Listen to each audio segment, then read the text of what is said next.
Bebe wanasikaugara. Watata kumirira. Ndakusiwa ufunge.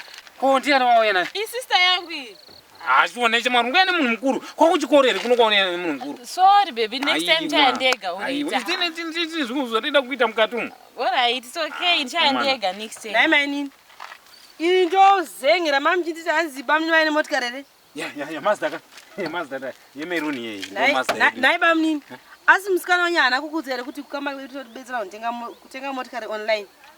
Okay, sure baby. Ndakakanganwa. Kutenga mota online. Kune inonzi Karem and Kelvin Motor Best Deals. Tinobetsera vanhu kundotora mota kuTanzania kuDRC. Hana mbondiudza uyu. Wandoka munoshanda. Sakura ndikauya kuKarem mukoko ndoona mota pa internet panenjira pandosiyera kuita mafotos.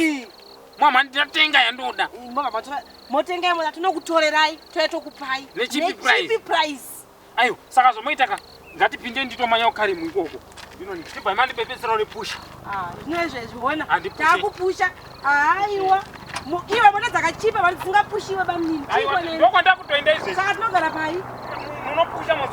Pusha yako matwani. Aiwa, mani. Hadi. Nayo. Ipapo. Aiwa. Bidai ndinokuyefu. Chipinda iwe muzengera miri tiende uko. Takuta na paKarem ipa. Uchiudzawo murume wako kuti zvipasho chiko newe.